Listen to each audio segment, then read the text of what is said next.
Greetings, royal listeners and lovers and stories. Queen of Africa Folktale Stories, where ancient African wisdom, magical folktales, dramatic stories, and timeless lessons come alive. Don't forget to like, comment, and share this video so these powerful African stories can reach the world. Now, subscribe, sit back, listen closely, and let the story begin. In our Face Me I Face You yard, death did not knock, it rented a room. I was 15 the year I learned that houses can drink blood and never be satisfied.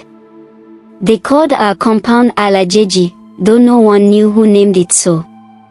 It was a long, tired building in a public Face Me I Face You yard, with single rooms lined like broken teeth, all facing one another. In the middle was a dusty courtyard where children played football with rolled-up rags, women cooked on kerosene stoves, and men sat on wooden benches discussing the hardship of the country. From the outside, it looked like every other poor man's yard. From the inside, it was a waiting room for sorrow. My family moved there when my father lost his job.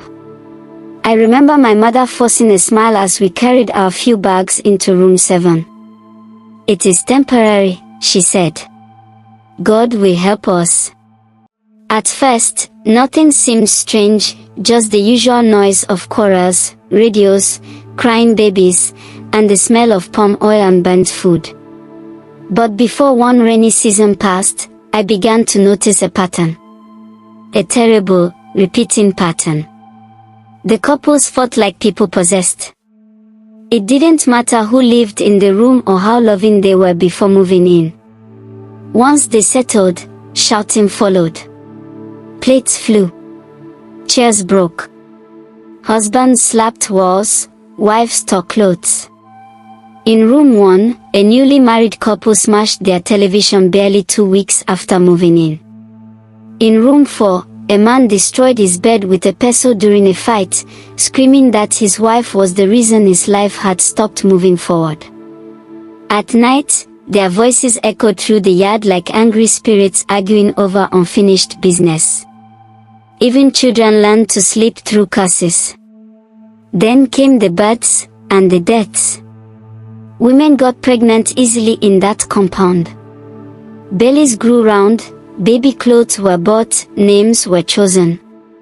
But joy never stayed long. Some children were born healthy, only to fall sick a few years later and die suddenly. Fever that refused medicine. Cough that turned into silence. I remember Auntie Sola in room 3. Her son was 5, strong and playful. One night, he screamed in his sleep. By morning, he was gone. Others never even survived childbirth. I watched 2 women die giving birth within 1 year. Blood on the floor. Screams turning into whispers. In one case, neither mother nor child survived. The women in the yard wailed until their throats dried. After that, whenever labor pains started in the compound, fear came with it. We counted breaths, not contractions. Men too were not spared. Strong men entered that house with hope and left with bent backs and empty pockets. Businesses collapsed mysteriously. A tailor's shop burned overnight. A food seller's customers vanished like smoke. Drivers lost their vehicles. Promotions promised never came. My own father, once proud and hardworking, became quiet. He sat staring at the wall for hours, murmuring numbers that never added up. Hardship clung to him like a second skin. Worst of all were the first children. In our culture, the first child carries destiny. In Alajeji, first children carried death. Some died suddenly. Others disappeared. One boy went to buy bread and never returned. We searched gutters, bushes, police stations. Nothing. Nobody. No trace. Just silence. Mothers held their chests and screamed at the sky, asking what crime a firstborn had committed. Couples who tried again were not lucky either. Some women could not carry pregnancies to term. Miscarriage followed miscarriage, until hope dried like a river in Harmattan. Others conceived but their wombs rejected life like cursed soil. Then sickness arrived. Strange sicknesses. Incurable diseases that laughed at hospitals. Mental illness that turned gentle people into wandering shadows. Some talked to invisible visitors. Some laughed alone at night. Some wasted away until burial was the only cure. Fear spread through the yard like wildfire. Every cough became a prophecy. Every silence, a warning. We began to ask in whispers, who will be next? As a teenager, I stopped dreaming of the future. I just wanted to survive. At night, I felt washed. Sometimes, I heard crying beneath the floor, soft but endless, like someone trapped between words. When I told my mother, she placed her hand over my mouth. "Don't say such things here," she warned. But the house was saying them already. The turning point came when Auntie Moranikeji lost her first son and then went mad within a month.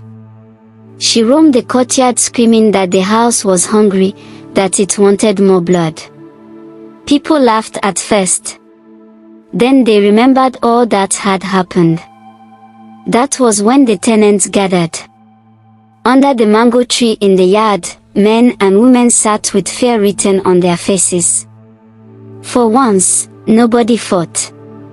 Somebody suggested we invite a powerful man of God. At that point, pride had died already, we just wanted answers.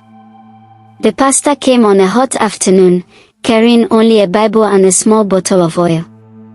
The moment he stepped into the yard, he stopped. His face changed. He closed his eyes and prayed silently. Then he spoke words that froze my blood. "This land is crying," he said. "The foundation of this house was laid with human blood." A scream tore through the crowd.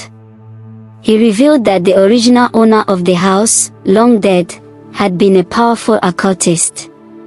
To gain wealth and dominance, he sacrificed human lives during construction. Blood was poured into the foundation so the house itself became an altar. After his death, the property passed to his children, who rented it out, unaware or unwilling to care that the sacrifice demanded renewal.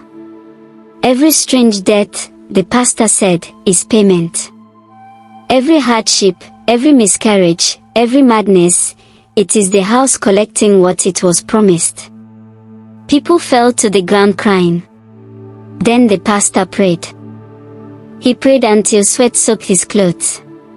He anointed the walls, broke the covenant with blood, and commanded every buried voice to be silenced. The yard shook. Some people vomited. Others screamed. I felt a weight lift from my chest, like fresh air after years underground.